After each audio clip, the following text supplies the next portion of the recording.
Boa noite a todos.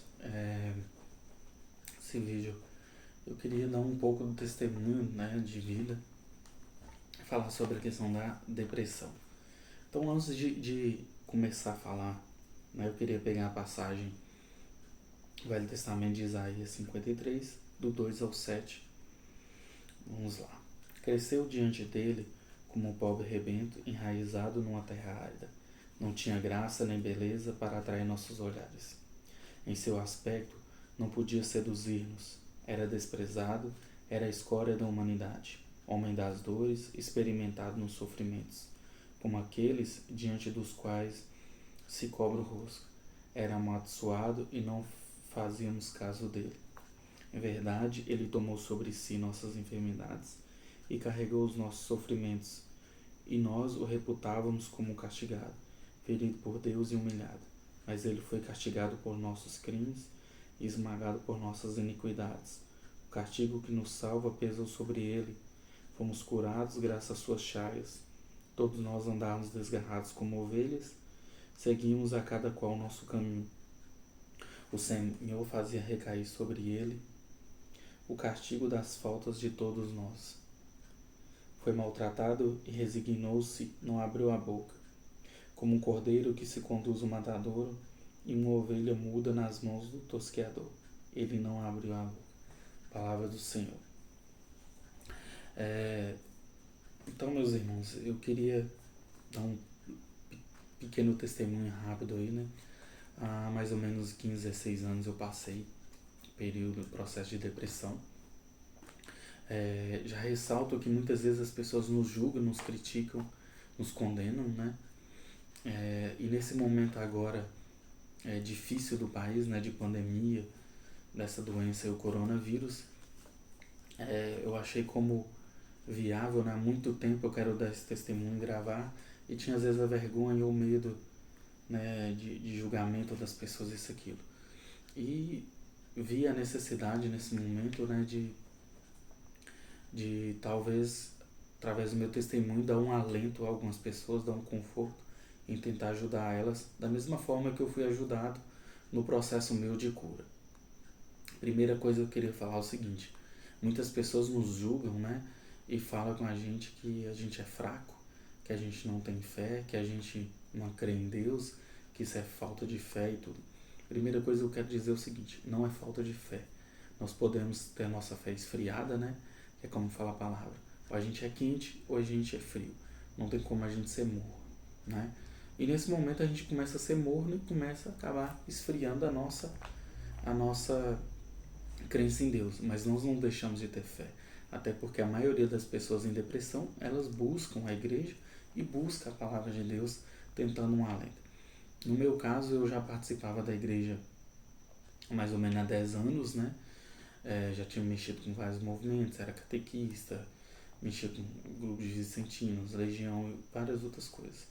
Então, na verdade, não era pela minha vivência na igreja. A depressão nada mais é do que um processo, né, de acúmulo de dores, de problemas, dificuldades que a pessoa vai passando na vida. E muitas vezes o endurecimento do nosso coração, a gente não se abre para falar dos problemas, das dificuldades, e nos deixamos levar querendo ser forte demais. Então eu fui criado, né, não somente por ser homem, mas fui criado para ser uma pessoa para aguentar. E na verdade tudo que eu passei na vida me fez acabar ser muito durão. Então, às vezes, não chorar, não rir. Eu sempre fui muito gordinho, né, desde criança. Então, eu sofri muito bullying na escola, humilhação mesmo, das pessoas às vezes chegarem em mim e me bater, os meninos juntavam, às vezes na escola me batiam, sem motivo nenhum, só por bater, né? E nisso, em vez de eu chorar, eu aprendi a sorrir. Porque quando eu ria, eles ficavam com mais raiva e batia até uma hora que eles cansavam e paravam, né? E nisso, vários familiares da mesma forma. Então, assim, já apanhei muito de primos e tudo mais. E não só isso, tantas outras coisas que eu passei na vida. Inclusive no processo meu de depressão, que assim, você já tá num desânimo, já tá no desespero. Na época, eu larguei o serviço, larguei tudo, né? E, inclusive, comecei a brigar com as pessoas sem necessidade, discutir, sabe? Querer descontar raiva, briguei com o vizinho, briguei com muita gente sem necessidade. E nessa época eu fui para ficar um tempo na casa do meu tio em Uberlândia, né, Minas Gerais. Nesse processo lá eu percebi que não adiantava eu querer fugir, que eu tinha que voltar e tentar enfrentar de frente. Inclusive eu encontrei com muitas pessoas passando a mesma situação que eu. Eu achei que talvez eu ia ser ajudado e naquele momento ali, porque muitas pessoas me via dentro da igreja lá, né, rezando constantemente, às vezes se abria comigo.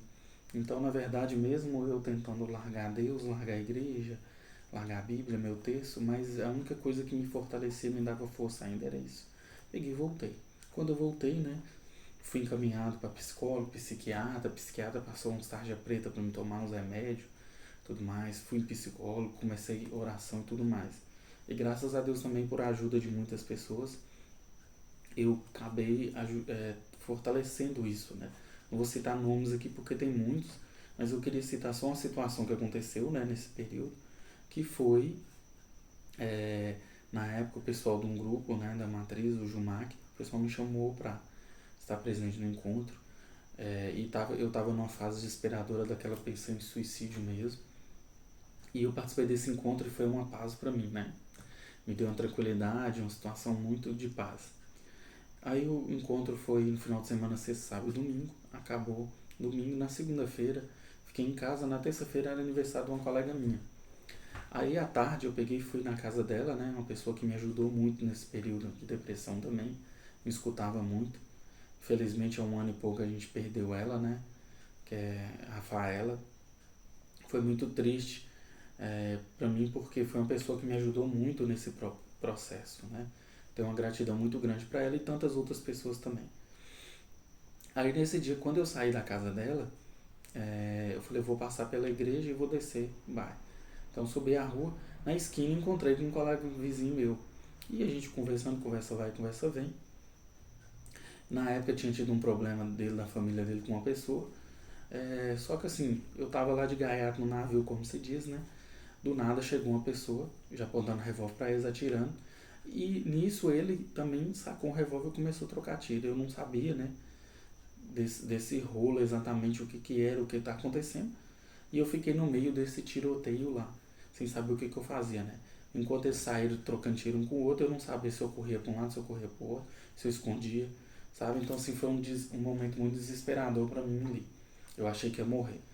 E tanto essa situação como outras que aconteceram no decorrer do processo meu de cura, foi a forma que Deus me mostrou de fortalecimento. Então essa passagem de Isaías 53 mostra justamente isso, que Jesus morreu na cruz por nós, sofreu por tudo, né? Foi humilhado para dizer que nós não precisamos passar por isso, meu irmão e irmã. Eu percebo hoje, depois de superar a depressão, muitos acham que foi por fim de namoro, isso, aquilo, né? Pelo contrário, não foi. Eu agradeço a pessoa por ter terminado, graças a Deus que terminou, que foi a forma de acontecer isso, e tudo isso aconteceu, foi necessário para o meu fortalecimento. Graças a Deus hoje eu tenho uma família, tenho uma filha linda, tenho uma esposa maravilhosa, né? Está sempre ao meu lado, ela está grávida de mais um filho, né? Então, se tudo que eu tenho hoje, não indiferente de bens materiais, mas a vida que eu tenho hoje e o valor que eu dou nela, inclusive como cristão, né, que eu melhorei como cristão, eu dei abertura. Então, se hoje eu sou pregador, foi justamente pela abertura nesse período da depressão que eu tive, né? E tantas outras coisas que eu quis fazer na igreja que eu não tinha coragem, ou que muitas vezes não era o momento, que naquele momento ali Deus me chamou. Então Deus não desampara nós. Eu tenho que te dizer isso. Você está num momento difícil, pensando em morte, pensando em suicídio. Eu te falo, Deus está falando contigo. Eu te afirmo isso. Porque Ele falou várias vezes comigo, só que eu que não quis abrir o meu ouvido, eu que não quis abrir meu coração e deixei Ele entrar. Quando eu abri, não foi só repouso no Espírito, não foi só oração em língua, não foi só se tornar pregador.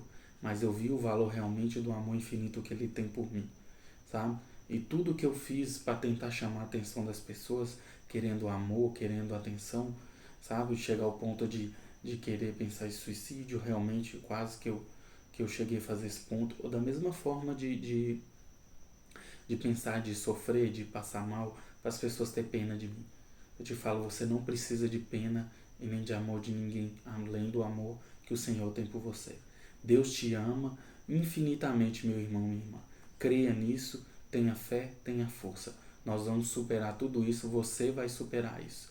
Deus abençoe e conte comigo, conte com as minhas orações. Deus abençoe a sua vida. Amém? Fico com Deus. Até o próximo vídeo.